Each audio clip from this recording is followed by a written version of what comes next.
کی نظروں میں کوئی اور سمایا ہی نہیں، اس کی نظروں میں کوئی اور سمایا ہی نہیں، اس کی نظروں میں کوئی اور سمایا ہی نہیں، مصطفیٰ آپ کے جیسا کوئی آیا ہی نہیں۔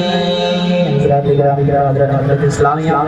میں نے جس آیت کریمہ کو تلاوت کرنے کا شرف حاصل کیا، حضرت عبداللہ بن عباس رضی اللہ تعالیٰ عنہ اس آیت کریمہ کے تحت ارشاد فرماتے ہیں کہ جب حضرت موسیٰ علیہ نبینا علیہ السلام کو کوہ طور پر نوازا گیا تو آپ نے اللہ تعالیٰ سے عرض کیا، یا الہی تو نے مجھے ایسی نعمت سے سرفراز فرمایا کہ مجھ سے پہلے ایسا مقام کسی کو عطا نہ ہوا،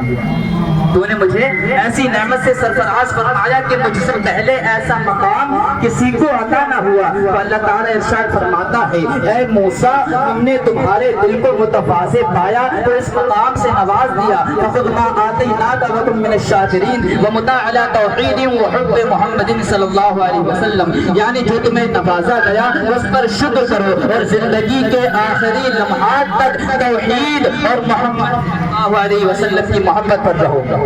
حضرت موسیٰ نے عرض کی، یا اللہ کیا محمد کی محبت تیری توحید کے ساتھ ضروری ہے؟ تو اللہ تعالیٰ ارشاد فرماتا ہے، سب کی توجہ چاہوں گا، اللہ تعالیٰ ارشاد فرماتا ہے، لولا محمد وامتہ لما خلقت الجنۃ ولا النار ولا الشمس ولا القمر ولا اللیل ولا النہار ولا ملک مقربا ولا نبی مرسلا ولا ایاد۔ اگر محمد اور اس کی امت نہ ہوتی تو میں جنت، دوزخ، دن و رات، فرشتے، انبیاء، چاند و سورج کسی کو پیدا نہ کرتا، اور اے موسیٰ تجھے بھی پیدا نہ کرتا۔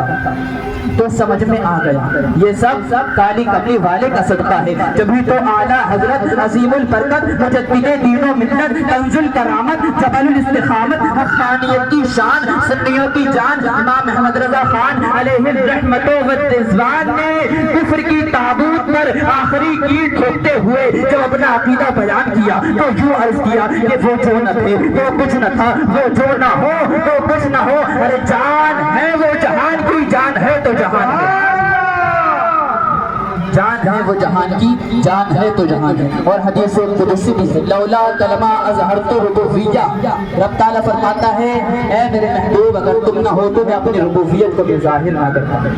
آپ غور کریے، اللہ رب العزت نے ہمیں بے شمار نعمتوں سے نوازا ہے، زیادہ دور نہیں، آپ اپنے جسم کو ہی دیکھ لیں، آنکھ، کان، پاؤں، بازو وغیرہ وغیرہ، ایسی ایسی نعمتیں کہ ساری کائنات میں ان کی قیمت نہیں بن سکتی، اور یہ نعمتیں اللہ تعالیٰ نے ہمیں مفت عطا کی ہیں، اور اتنی عطا کی ہے کہ کلام پاک کا ارشاد ہے، وَإِن تَعُدُّوا نِعْمَتَ اللَّهِ لَا تُحْصُوهَا، اگر تم اللہ کی نعمتیں گننا چاہو تو بھی نہیں گن سکتے۔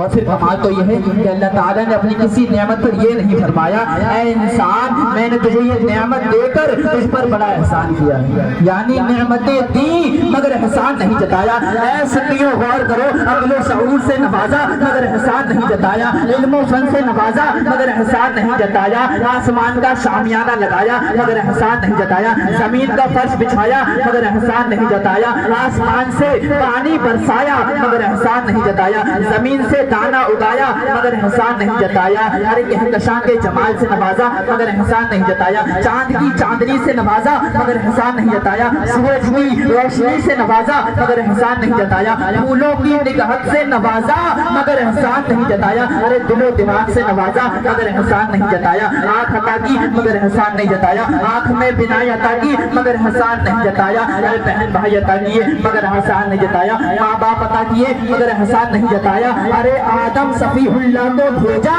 مگر احسان نہیں جتایا، نوح نجیب اللہ کو بھیجا مگر احسان نہیں جتایا، ابراہیم خلیل اللہ کو بھیجا مگر احسان نہیں جتایا، اسماعیل ذبیح اللہ کو بھیجا مگر احسان نہیں جتایا، عیسیٰ روح اللہ کو بھیجا مگر احسان نہیں جتایا، مگر جب اس کائنات میں عرش کی آنکھوں کا تارا جب کا دلارا آقا ہمارا احمد مجتبی محمد مصطفیٰ کو جب اس کائنات میں بھیجا تو ارشاد فرما دیا لقد من اللہ علی المؤمنین اذ بعث فیہم رسولا،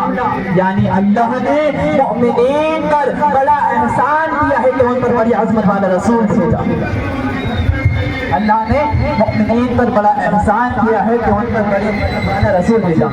تو میں یہ عرض کر رہا تھا کہ یہ